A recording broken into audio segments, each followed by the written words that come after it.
I'm David Pritt and welcome to My Week in Football. Hello everybody and welcome back to another episode of My Week in Football. This is week 26, which is halfway through a year, which I'm really chuffed about.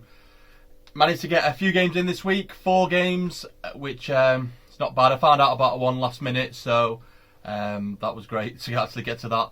But anyway, let's talk about this week. So I didn't have any games on Friday or Saturday, which is very unusual because obviously the reserves usually play Friday and then the under-18s or the first team play on Saturday, but nothing. So on Sunday, the first team were away at Liverpool, but I went to Leeds Sports Village, sort of women against Spurs. The scoreline didn't really reflect what the game really was for me. First of all, I don't think the performance was there. Again, I don't think we've been right since the start of the new year. But we actually got a result, which is good, you know. But like I say, the first half there was chances for them. I think they hit the bar and the post. Mary Earps made 2 great saves, and we went in at 0-0 at half time. And I thought it's going to be a bit of a struggle. It reminded me a bit of like the Bristol game. I just thought if they get a goal, they could probably defend and we'll be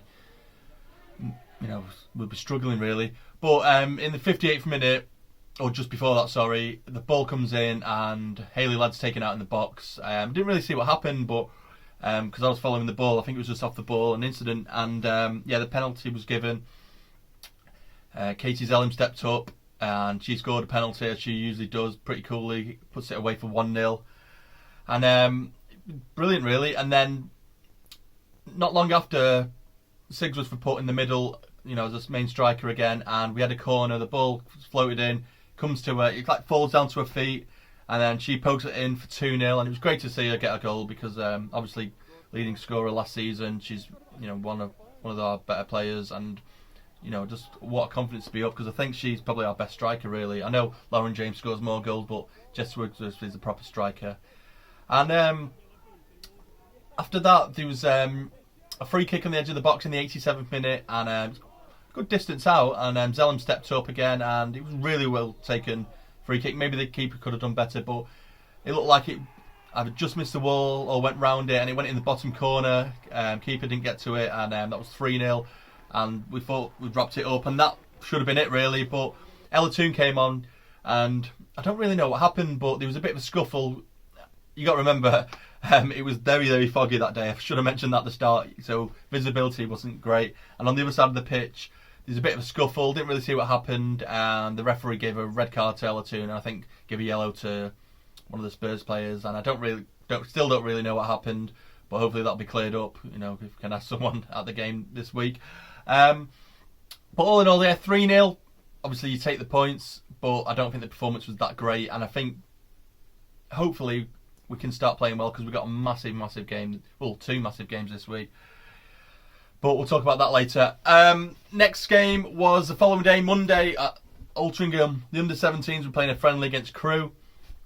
I'm not seeing the under-17s much. I used to watch them all the time. They used to play games at the Cliff and games at Altrincham, but you don't get told about them as much anymore. And when they're at the Cliff, you can't go anymore, unfortunately. But I used to like watching it because it's not just the kids' under-17s, which it is, but it's more or less like the under-18s reserve team.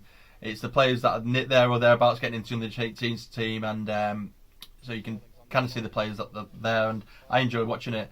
But it didn't get for the best start. In the 16th minute, Crewe got a goal, probably deserved at the time.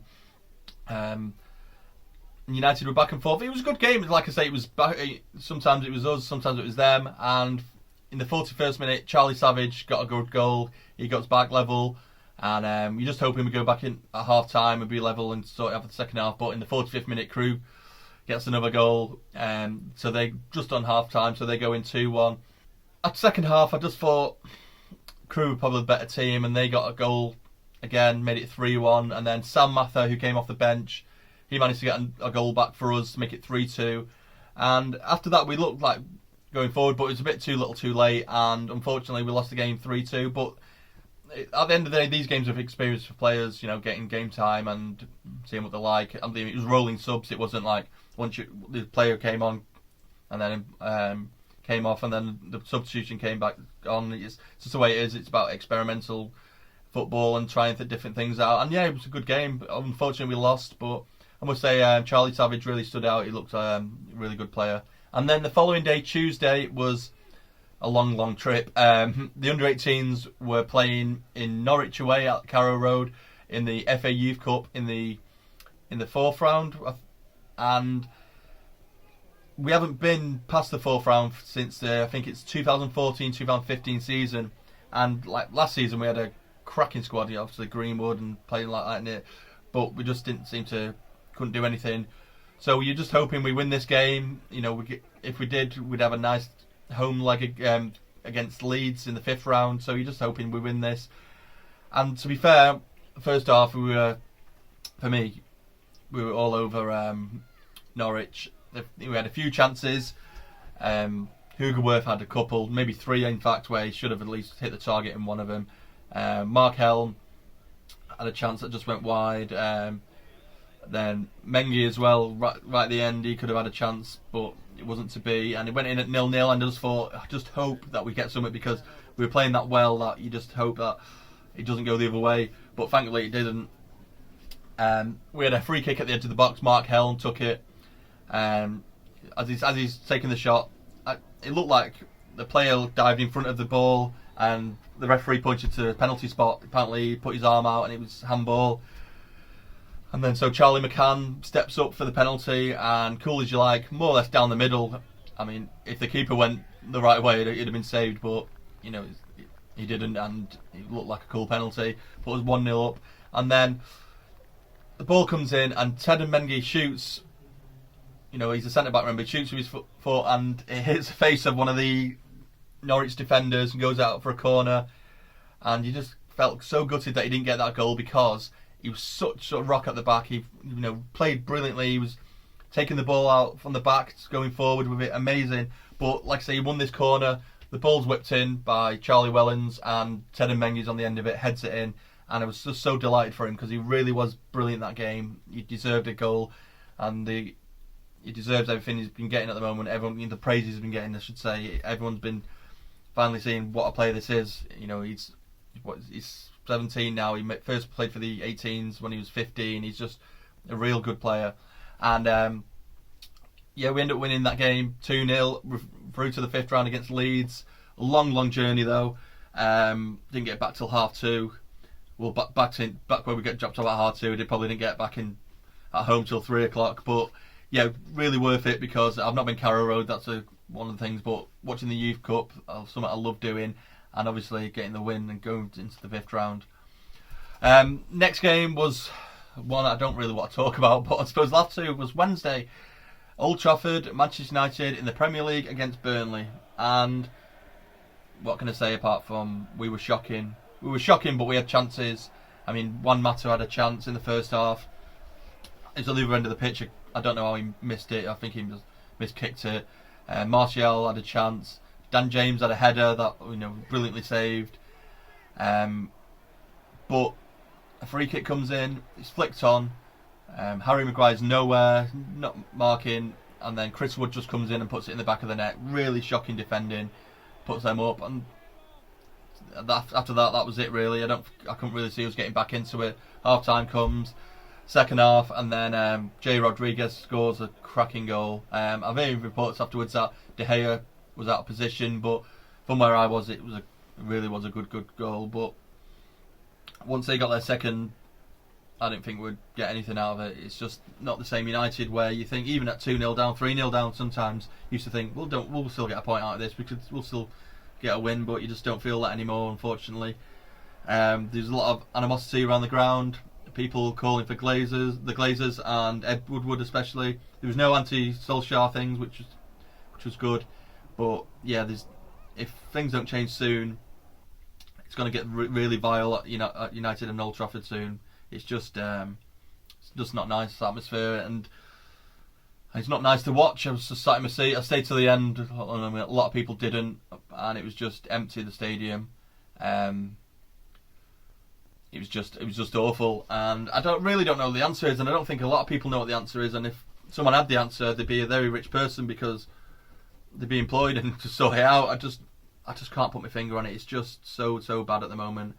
It's tough games coming up for United as well, and it could just go even worse. And I don't know what the answer is. I don't think the players aren't putting I think they are putting the effort in. I just don't think certain players are good enough. Obviously a lot of injuries. Rashford's missing, which is a massive blow. Love him or hate him, Pogba is one of our best players, probably our best player. He's injured. You know, if we had him in the team, McTominay, I mean, he's not the greatest of players, but we do really miss him when he's not playing. You know, he's a bit of an enforcer in the middle, you know, winning the ball back and just getting it passed on. But unfortunately, it is what it is at the moment, and we just got to wait and see what's going to happen. I will say though that probably Greenwood had a chance at the end. He did quite well. It just missed, but it's just really not good at the moment. Games this week. I've got a couple coming up. Obviously on Saturday, which is tomorrow. Obviously, the women are playing against City in the FA Women's Cup or Women's FA Cup. Sunday originally was going to go Sheffield United, but the women's under-21s are playing away at Everton. We're going to go to that. The women have got Chelsea on Wednesday. Obviously in the Conti Cup semi-final, which I'm not going to miss because if we win that, we're through to the final. But unfortunately, the first team are playing City away at the same time. It's just fixture classes. It's just annoying at the moment, but it is what it is. Apart from that, I can't think of anything at the top of my head, but I'm sure there's another game in there, or there'll be another game what I'll find. But obviously, if you follow me on the social medias, you'll be able to see where I'm up to and what I'm going to. Obviously on Instagram and Twitter especially, and if you're watching this, so you know what I've done because you're watching what I've done through the week. But yeah, thanks for watching. I'll obviously be doing this next week again. If you could like, subscribe if you like it, and if you could especially leave a comment below. You know, I really do appreciate the comments. And yeah, I'll see you next week. Thanks for watching.